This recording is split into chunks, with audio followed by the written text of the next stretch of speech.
Hi guys. So in the last lecture, we have seen the different type of bills, the ordinary bill, the financial bill A, the money bill और financial bill A and B कहाँ कहाँ use होता है, कहाँ कहाँ introduce हो सकते हैं, कौन कौन सा आर्टिकल है, कौन सी सर्टिफिकेशंस रिक्वायर्ड होती हैं, कहाँ प्रेसिडेंट के पास क्या राइट्स हैं, ठीक है, something can who can amend this. Okay, so now moving further.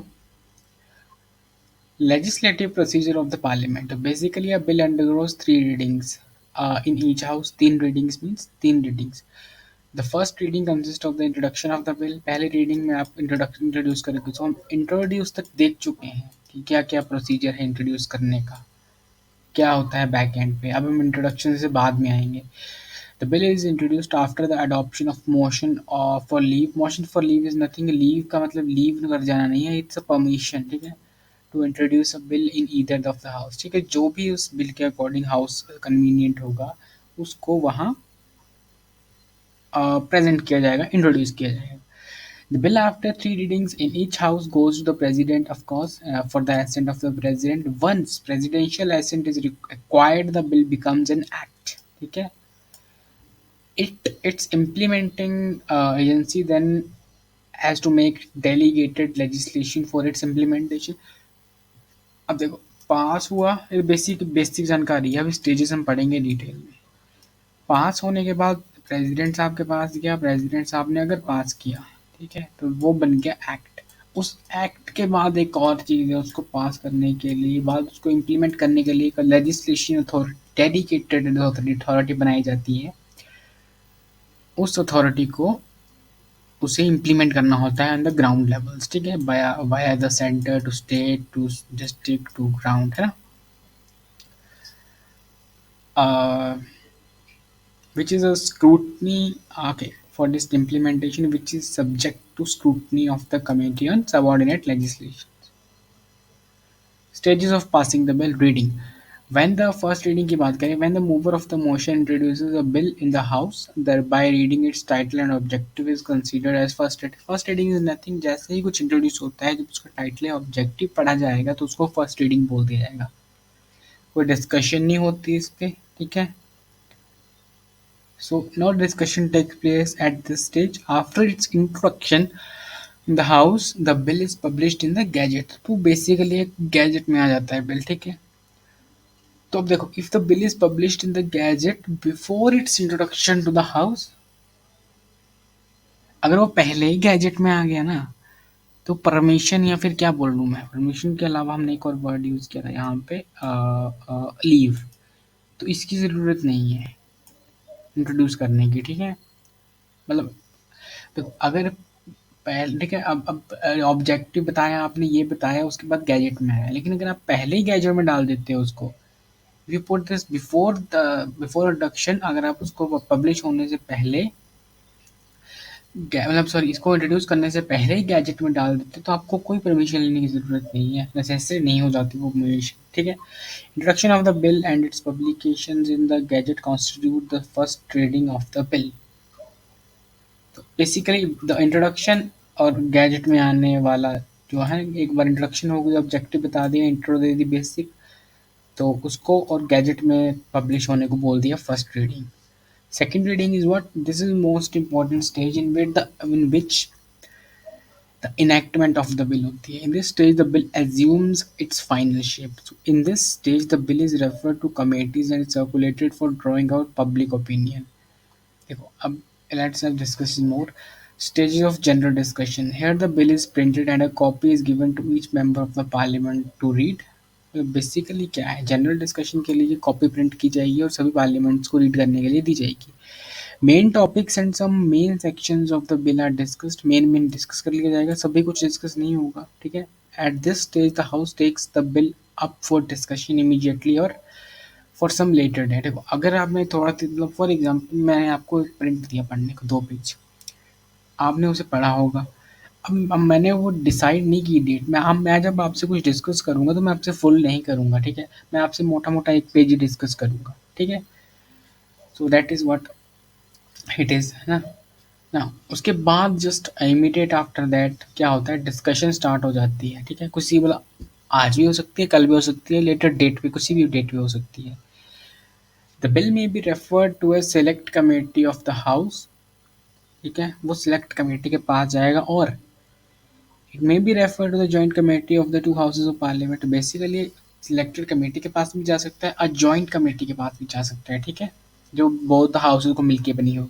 Public is openly asked to express its opinion on the bill. तो बेसिकली पब्लिक को बोला जाएगा कि आप ओपिनियन दे दो अपना, ठीक है।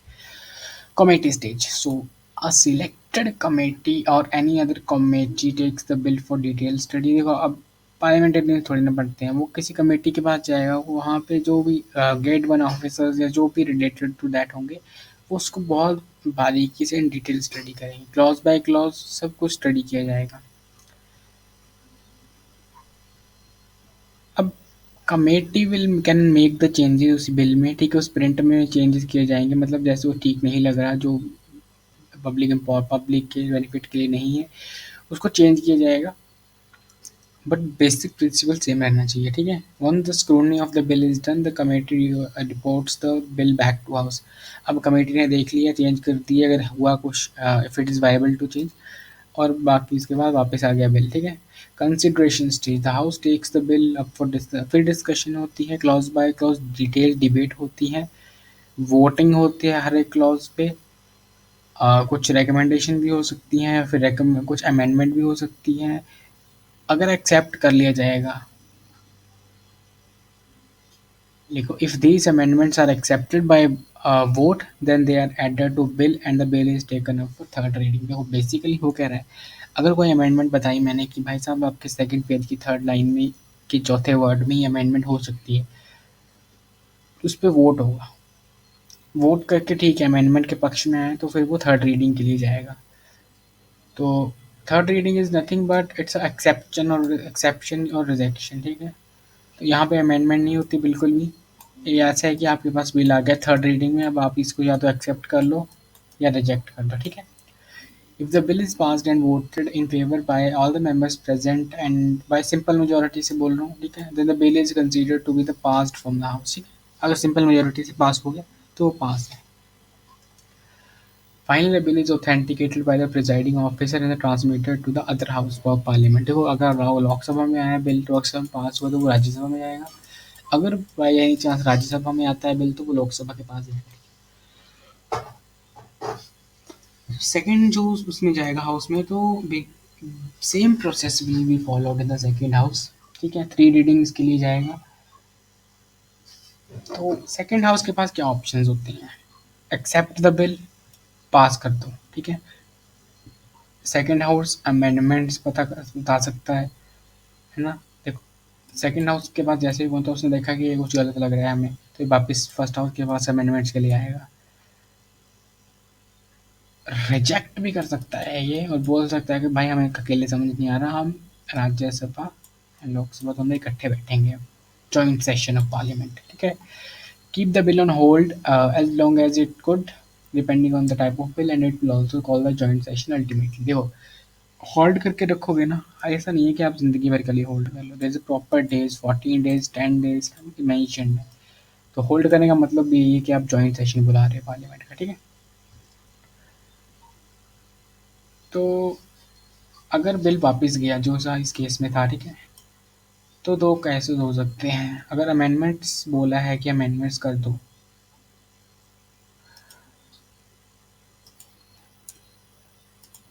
ओके, वापस आया, अगर अमेंडमेंट्स बोलने गया है और अमेंडमेंट्स को एक्सेप्ट कर लिया जाता है तो वो एक्सेप्टेड है। जो भी अमेंडमेंट है फॉर एग्जांपल वो लोअर जो भी हाउस पह रहा था वो उससे हुआ ही नहीं, कहते कि अब जो भी अमेंडमेंट्स आप बता रहे हो दैट आर नॉट वायबल, तो जॉइंट सेशन आ सकता है। अगर दोनों ने पास कर दिया तो क्या होगा, तो दोस्त प्रेसिडेंट के पास जाएगा। तो जॉइंट सेशन में क्या होता है, under the provision of article 108 the president can summon a joint session to resolve a deadlock. अब दोनों साइड से वो पास नहीं हो रहा तो फिर डेडलॉक हो गया, तो क्योंकि बेसिकली बिल तो पास करना ही है ना, अल्टीमेट गोल तो यही था बिल लाने का, तो जॉइंट सेशन बुलाया जाता है फिर, है ना। 108 president has the power to call the joint session if the two houses cannot coincide on bill, then the president calls for a joint session, ठीक है। तो डेडलॉक के 3 कंडीशंस क्या है? If one house rejects the bill, condition यही है कि one house reject कर दे और वापस आ जाए दूसरे पहले हाउस के पास। वन हाउस डिसएग्री कर जाए ऑन अमेंडमेंट। देखो क्या हो सकती है कंडीशन, ये रहा पहला हाउस, ये रहा दूसरा हाउस, इसको मैं एक नाम देता हूँ, इसको दो। पहली कंडीशन ये है कि इसने पास कर दिया, वन ने पास कर दिया, टू के पास गया, टू ने क्या किया, वो रिजेक्ट कर दिया, और रिजेक्ट कर दिया वापस भेज दिया। ठीक है, ये फर्स्ट कंडीशन होगी। Second condition at the same time is कि सेकंड हाउस ने बोला कि सर ये रहा बिल, हम पास कर देंगे, बस ये चेंजेस कर दो इसमें। लेकिन इस वन ने बोला कि sir changes are not viable, नहीं हो सकते चेंजेस। ठीक है, और क्या हो सकता है? सेकंड हाउस के पास जैसे ही बिल आया, इसने क्या किया, अपनी पॉकेट में रख दिया, इसने होल्ड कर लिया उसको, और वो 6 महीने हो गए अपने पास रखे हुए उसको। तो भी तो भी क्या होगा, जॉइंट सेशन आ जाएगा। ठीक है, so that's the three things. ठीक है, okay. When joint session can not be called, कब नहीं आएगा? मनी बिल पे नहीं आता joint session, very much important. If it is a constitutional amendment हो तब नहीं आता joint session. Can not be called if the bill lapses due to the dissolution of Lok Sabha and the being pending also lapses। देखो, bill फंस गया क्योंकि लोकसभा बंद हो गई, डिसॉल्व हो गई, तो जो बिल पेंडिंग था लोकसभा के पास वो भी डिसॉल्व हो गया ऑफ कोर्स। जॉइंट सेटिंग कहाँ से होगी जब लोकसभा ही नहीं है, जो एक है ही नहीं। ठीक है, तो in case of a deadlock on a financial bill B, यानी कि हम देखते हैं अभी, a joint session can be called for what happens when a joint session is called। okay, it is very important to see ना कि financial bill B पे joint session आ सकता है। तो फाइनेंशियल बिल बी ये रहा। ठीक है, तो मनी बिल में नहीं है प्रावधान जॉइंट सेशन का। ठीक है, लेकिन फाइनेंशियल बिल ए में क्या है और बी में भी है। ठीक है, ए और बी में क्या डिफरेंस है? प्रेसिडेंट की रिकमेंडेशन नीडेड नहीं है इसके लिए, आप उसको ला सकते हो बिना प्रेसिडेंट की उसके what do we call recommendation के। ठीक है, और कहीं भी आ सकता है ये। अब देखो, लोकसभा राज्यसभा, लोकसभा में पेश कर लो तो राज्यसभा जाएगा, राज्यसभा में पेश कर लो पहले तो लोकसभा जाएगा। ठीक है, तो कहीं भी जाया जा सकता है ये बिल, तो इसी की बात हो रही है। तो इस केस में आ सकता है। ठीक है, जो जॉइंट सेशन है वो, what happens when a joint session is called, while considering a joint session when a bill has been detained more than 6 months, some conditions need to be keep in mind। देखो, most probably यही आता है कि hold कर लिया तो फिर joint session का बुलावा आ गया। तो कंडीशंस यही हैं, कंडीशन जॉइंट सेशन को लिए। तो no account can be taken for any period of 6 month during which the other house to which the bill has been sent in prorogued और adjourned for more than 4 consecutive days। मतलब उन्होंने कोई ध्यान नहीं दिया। ठीक है, 6 महीने के लिए उस पर ध्यान नहीं दिया। ठीक है, which during which the other house to which the bill has sent and prorogued or adjourned for more than 4 consecutive days। So basically 4 दिन के लिए स्थगित रहा, जैसे consecutive days के लिए बंद रहा वो। लेकिन अनदर हाउस ने क्या किया था, वो बिल सेंड कर चुके थे लेकिन वहां पे क्या होल्ड में रख दिया, that is 1082। A joint sitting will be held even if the Lok Sabha is dissolved। देखो, अभी हमने बात की थी कि लोकसभा डिसॉल्व हो गई फिर नहीं हो सकती। अभी देखो, joint sitting will be held even if the Lok Sabha is dissolved if the president has notified of a joint sitting of the two houses for a concerned bill। president notify कर चुके हैं लेकिन दो लोकसभा बंद हो गई फिर भी होगा। तो हम देखेंगे आगे कैसे होगा। ठीक है, once the president announces that a joint sitting will be take place on a bill, then none of the houses can proceed any further on the bill except in the joint session। तो president साहब ने बोल दिया कि भाई joint session आएगा। ठीक है, तो अब ऐसा नहीं है कि लोकसभा अपने आप में उसको बिल को डिस्कस करने लग पड़े, भाई वो नहीं होगा लोकसभा में अब डिस्कस। अगर जॉइंट सेशन की कॉल उस कंसर्न बिल के लिए आ चुकी है, then it will be only discussed and further discussion ली जाएंगी जॉइंट सेशन के बीच में। The joint session is presided by the speaker of Lok Sabha of course. If the speaker is not present then the कौन लेगा? Deputy speaker of Lok Sabha. अगर नहीं है तो चेयरमैन ऑफ राज्यसभा। नहीं है other person like present in joint sitting, जो भी डिसाइड होगा वोटिंग के द्वारा, ठीक। There are two conditions proposed by the Constitution under which new amendments. So there are only two conditions. There are two conditions proposed by the Constitution under which new amendments to the concerned bill can be proposed. ठीक है? The amendments that have caused the disagreement with led to joint session.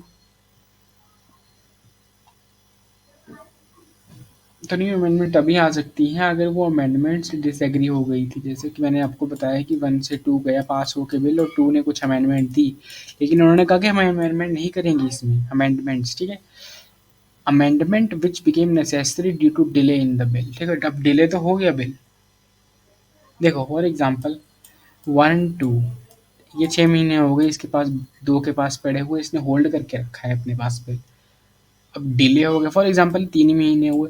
3 महीने में अगर 3 महीने पहले की situation देखूँ या 3 महीने बाद की सिचुएशन देखूँ मैं, तीन डिफरेंस होगा 3 महीने का, ठीक है। तो 3 महीने में बहुत कुछ चेंज हो गया। फॉर एग्जांपल ये रेट, सब्जियों के रेट के ऊपर बिल था फॉर एग्जांपल, तो 3 महीने में इट्स अ ड्रास्टिक चेंज है ना, रिड्यूस इंक्रीज कुछ भी हो सकता है, तो उसके हिसाब से अमेंडमेंट्स उस टाइम के हिसाब से करनी पड़ती हैं, ठीक है। The rules of procedure in joint sessions are rules of procedures of Lok Sabha, ठीक है। जो भी रूल्स प्रोसीजर्स होंगे जॉइंट सेशन के, वो जो भी लोकसभा के फॉलो होते थे वही होंगे, ना कि राज्यसभा के। The quorum is 1/10 and total strength of the both houses with 80 members, ठीक है। Coming next, if the bill is dispute, if the bill in dispute is passed by the majority of the total number of members, dispute कोई bill चल रहा है उसको पास कर दिया majority ने, total number of majority of the total number of members of both the houses present of voting in the joint sitting, the bill is deemed to have been passed by both houses। देखो कोई dispute bill चल रहा था, लेकिन क्या हुआ कि जब जॉइंट सेशन बैठा, राज्यसभा लोकसभा में तकरार हो रही थी बिल के लेके, डिस्प्यूटेड बिल था ये, लेकिन जब जॉइंट सेशन बैठा तो मेजोरिटी से वो पास हो गया, तो उसको क्या माना जाएगा? उसको माना जाएगा कि वो दोनों हाउसेज में पास हो चुका है, ठीक है, कि दोनों हाउसेज में वो पास है। Usually in joint session Lok Sabha is suppose to have the upper hand due to its number of course, है ना। तो bill refer to joint sessions of और so dowry prohibition, so banking services, prevention of terrorism, ठीक है। so these kind of latest is 2002 है ना। passing the bill, once of the bill is passed by both the houses, और पास हुआ bill कैसे भी हो, चाहे वो लोकसभा करे अकेले, चाहे वो राज्यसभा करे, चाहे दोनों मिलके जॉइंटली करें, ठीक है। The bill is transmitted to president assent, ठीक है, एसेंट ऑफ द प्रेसिडेंट बोलते हैं ऑफिशियली उसको। तो for alternative in front of the president, जो मैं बता चुका हूँ, या तो गवर्नमेंट के सीधा उनके पास ये है प्रेसिडेंट साहब के पास कि वो उस चीज़ को पास कर दें कि भाई ये पास है, और वो सेटल्ड बुक में आ जाएगा कानून की किताब में, ठीक है। और जो भी एजेंसी होगी वो उसको देखेगी implement. Absolute veto, the president withhold his her assent to a bill and this ends the bill altogether। वो अपने पास रख लिया अगर प्रेसिडेंट सामने, तो वो बिल को ही खत्म कर देगा उस टाइप से, ठीक। तब this usually happens when either a private member's bill or in case of the government bill when the older Lok Sabha resigns and the new Lok Sabha meets the new government advises the president to not give her assent to bill। Basically ऐसा कब होता है? मैं most probably president साहब क्यों hold करेंगे bill को, ठीक है। ये कब होता है? जब प्राइवेट मेंबर बिल लाते हैं, या फिर अगर गवर्नमेंट का ही हो, प्रेसिडेंट साहब के पास बिल आ गया, लेकिन जो जिस लोकसभा ने वो पास किया था वो सारी की सारी खत्म हो गई। खत्म मीन्स रिजाइन कर दिया इन्होंने, और लोकसभा जो भी नई बनी उसने गवर्नमेंट से मिली, और गवर्नमेंट से मिल के प्रेसिडेंट साहब को बताया कि सर ये बिल नहीं होना चाहिए पास, ठीक है। सो तब ये होता है situation. Suspension veto, the president returns a bill for reconsideration, the president cannot exercise this veto in case of money bill or constitutional amendments. तो two are very much important. Suspensive veto तब नहीं चलेगी president साहब की जब money bill आएगा उनके पास, क्यों, और कॉन्स्टिट्यूशन बिल आएगा, क्यों, क्योंकि ये बिल का एसेंट सबसे पहले इसके लिए, अगर आपको ये बिल बनाना है मनी बिल, इसके लिए आपको क्या चाहिए होता है स्टार्टिंग में। For example financial ministry money bill बना रही है, तो फाइनेंशियल मिनिस्ट्री खुद नहीं बनाती, खुद बनाती है ऑफ कोर्स, लेकिन they need written permissions to from the president itself. मतलब लोकसभा राज्यसभा में इंट्रोड्यूस करने से पहले, बेसिकली लोकसभा में, तो इंट्रोड्यूस करने से पहले और बनाने से पहले प्रेसिडेंट का एसेंट दिया जाता है कि साहब हम मनी बिल मतलब बना सकते हैं, मतलब बना, ठीक है, मतलब बनाने जा रहे हैं, परमिशन ली जाती है, ली जाती है। तो दैट्स वाई इस बिल को सस्पेंसिव वीटो के अंदर नहीं रखा गया है।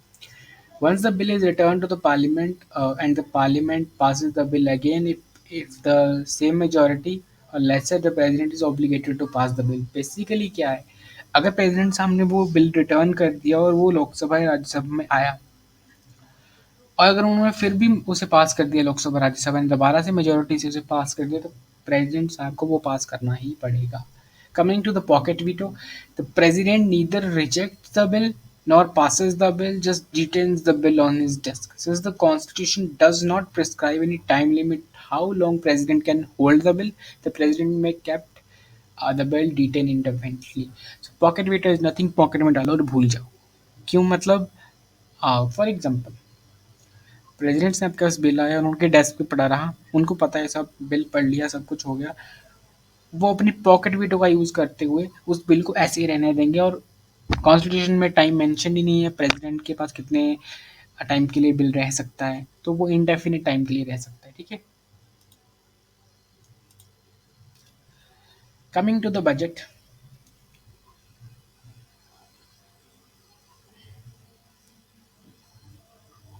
Okay, so we'll just quickly go through it. Budget is a constitutional provision as per which both state and central government are obligated to prepare in a present every year. In the constitution the union budget को refer कैसे किया गया, annual financial statement क्या है आपकी, 112 to 117 article, the provisions of various documents that the finance ministry lays in the parliament and the budget of the entire country is discussed in the budget session। तो फरवरी से मई, ठीक है, 112 से लेके 117 till 2016 the budget used to be presented in the house, in March में present किया जाता था, but from 2017 it will be advanced by 1 month, तो अप्रैल में किया जाता है basically. Due to the change, ministries and departments receive their funds as per the provision of new budget right from the beginning of 1st April, new financial year। ठीक है, तो वो एक मतलब बेसिकली 1 अप्रैल से न्यू चीज़ें स्टार्ट होती हैं उनकी। Another major development is that 17 to 18 the merger of railway budget with the general budget. Rail budget use to be present separately from 1924। So ये कब से हुआ है, दिस इज 1718 में, अलग से नहीं आ रहा, अभी इकट्ठा ही आ रहा है। Coming to the constitution provision, हमने अभी भी देखा कि 112 से है, तो 112 क्लॉज 1 से स्टार्ट करते हैं हम। It is a president that causes the annual financial statement to be laid in both the house of the parliaments। ठीक है, प्रेसिडेंट साहब होते हैं मेन के, जो ले डाउन करते हैं कि भाई दोनों में प्रेजेंट होगा, राज्यसभा लोकसभा में भी। On the president behalf the finance minister, देखो बेसिकली प्रेसिडेंट साहब खुद तो नहीं लेके जाएंगे, मिनिस्ट्री बनी हुई है स्पेसिफिकली, तो basically president is just a face figure, father figure type thing है ना। The finance minister Lay's the budget in both the houses of the parliament, finance minister लेके आएंगे। This annual financial statement must contain separate account for estimate of receipts and expenditure of the government. तो separately सब कुछ होना चाहिए, जो भी expenditure करेगी, रिसिप्ट्स, एस्टिमेट होगा बजट, वो भी सब कुछ इसमें होना चाहिए। As per 1122, the statement of expenditure is to show following separately. So expenditure charged upon the consolidated fund of India, ठीक है, expenditure proposed to be made from the consolidated fund of India, show expenditure on revenue account different from other expenditure, so these kind of things। This charge, the 1121 is nothing, is not votable in the parliament, but it can be discussed. Voting rights नहीं है इस पे किसी को, ठीक है. This charged expenditure forms the salaries and allowance of following officers. So ये जो इसमें होता है, इसमें सैलरीज भी होती हैं वेरियस, लाइक प्रेसिडेंट की, चेयरमैन की, हाई कोर्ट सुप्रीम कोर्ट के जजेस की, कॉम्प्ट्रोलर एंड ऑडिटर जनरल की, ठीक है. Okay, 1132. Any expenditure from the Consolidated Fund of India apart from the charged expenditure should be made in the form of demand of grant. तो कोई भी expenditure होगा कंसोलिडेट सीएफआई से, जो भी होगा ना, अब एक चीज़ को छोड़ के जो चार्ज एक्सपेंडिचर को अलग करके उसको डिमांड ऑफ ग्रांट की फॉर्म में लाया जाएगा. Only the Lok Sabha will accept and reject the grant. Demand of grant is nothing. Demand of grant is nothing. It is just the expenditures from the Consolidated Fund of India, but keeping aside the charged expenditure. Okay, and the Lok Sabha has the power, of course. The Rajya Sabha holds no power over demand of grant. So 113 clause 3, it says that no demand for grant can be made without the recommendation of president. Very much important. Money bill हो गया, ये हो गया, without recommendation नहीं होगा ये. Article 1141 says as soon as the demand of grant is made under Article 113, the government introduces an appropriation bill in Lok Sabha to withdraw money from the Consolidated Fund of India. जैसे ही demand of grant show होगा वहाँ पे, तो वैसे ही government of India के पास power है कि वो एक अप्रोप्रिएट बिल लाएंगे जिससे हम सीएफआई यानी कंसोलिडेट फंड ऑफ इंडिया से मनी विड्रॉ करेंगे, ठीक है. Grants that are made by the government. So government की जो ग्रांट्स होंगी वो होगा उस बिल में. एक्सपेंडिचर चार्ज होगा. 114 clause 2, it says that an amendment to change the amount in the appropriation bill can not be made unless the presiding officer allows it. Change in amount can not happen. एक बार लिख दिया, वो लिख दिया, तब तक नहीं होगा जब तक प्रिजाइडिंग ऑफिसर उसको अलाउ नहीं कर देते, ठीक है. तो डिसीजन उन्हीं का फाइनल होगा. 114 clause 3 says that the money cannot be withdrawn from the consolidated fund of India unless an appropriation bill is. देखो, मनी नहीं ऐसे नहीं निकाल सकते आप बैंक से. आप अगर आप बैंक पे जा रहे हैं तो आपको एक प्रॉपर फॉर्म भरना पड़ेगा. तो सेम अगर गवर्नमेंट को सीएफआई से पैसे चाहिए तो वो एक प्रॉपर बिल लाएगी कि हमें साहब इस एक्सपेंडिचर के लिए इतने पैसे चाहिए. As per the Article 1110, no bill, money bill, जो भी कोई भी बिल या money bill can be introduced in Parliament that is imposing any new tax in the country except after the recommendation of President. कोई भी bill ऐसा जो country में नॉर्मल पीपल्स के ऊपर टैक्स लगा रहा हो, विदाउट प्रेसिडेंट रिकमेंडेशन के, मतलब इम्पोज आप इंट्रोड्यूस भी नहीं कर सकते उस टैक्स को. फॉर एग्जांपल पब्लिक के ऊपर जीएसटी को छोड़ के एक आईएसटी टैक्स लगने वाला है नया. अब तो चलो सब कुछ कंबाइन है, बट फॉर एग्जांपल आईएसटी लगने वाला है, ठीक है. तो उस आईएसटी के लिए आपको पहले रिकमेंडेशन चाहिए प्रेसिडेंट साहब से, तभी वो लगा सकते हो आप. इंट्रोड्यूस आपको बिल तो बाद में बनाऊंगा, आप इंट्रोड्यूस भी नहीं कर सकते हो आपको, ठीक है, जब तक आपके पास इंट्रोड्यूस कहाँ पे, लोकसभा राज्यसभा जहाँ भी होगा, ठीक है. तो हमने अभी चार्ज एक्सपेंडिचर देखा जिसको हमने एक्सक्लूड करके रखा था डिमांड ऑफ ग्रांट से, वो देखेंगे हम.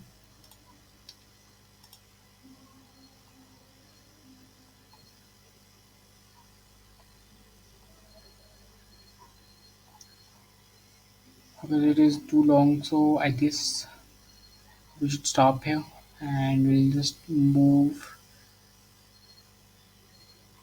in the next lecture further. So this is about basically, so today what we have gone through is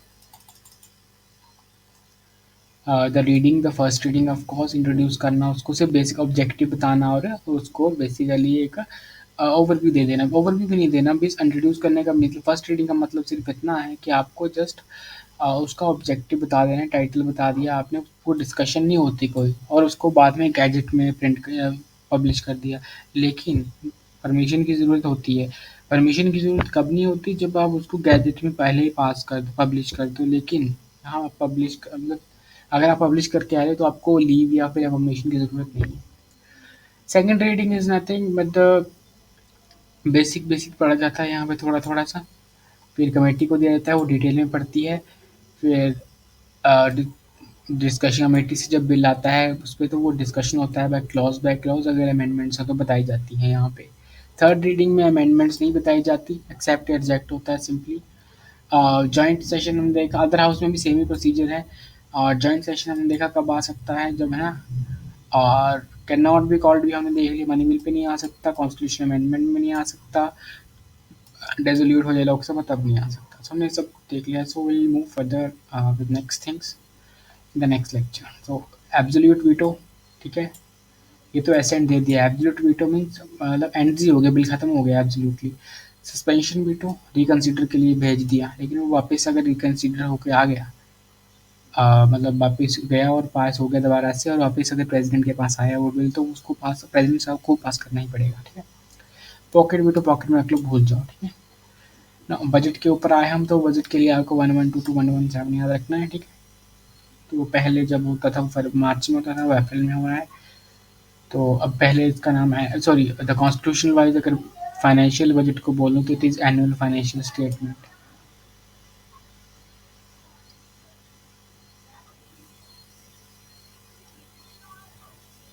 तो मतलब बेसिकली CFI से पैसे आने के बाद ये सब कुछ ड्रॉ होता है वहाँ से। Now, this is very important. 1132. Any expenditure from the Consolidated Fund of India apart from the charged expenditure should be made in the form of, अगर आपको पैसे लेने हैं, आपको ड्राफ्ट डिमांड ऑफ ग्रांट की फॉर्म में लेने पड़ेंगे, ठीक है। चार्ज एक्सपेंडिचर को छोड़ के फॉर्म में नेक्स्ट लेक्चर में देखेंगे। तो राज्यसभा के पास पावर नहीं है, लोकसभा के पास ये सिर्फ पावर, ठीक है। एक्सेप्ट ही करो, रिजेक्ट करो डिमांड ऑफ ग्रांट, ठीक है। तो अगर आपको डिमांड ऑफ ग्रांट आ गई आपके पास, लेकिन आप पैसे तभी ले सकते हो जब आपका इसका अप्रोप्रिएट बिल पास्ड होगा, तभी आप कंसोलिडेट फंड ऑफ इंडिया से मनी विड्रॉ कर सकते हो लोकसभा में, ठीक है। Will next lecture will see this. कोई भी बिल पास, कोई भी बिल रिलेटेड टू जो टैक्स इम्पोज करता हो, ठीक है, कंट्री पे, कंट्री पीपल्स पे, तो वो तभी तक लागू नहीं होगा जब तक प्रेसिडेंट की रिकमेंडेशंस ना हो, ठीक है। And I guess for this time it will be enough. So let's move in. Thank you.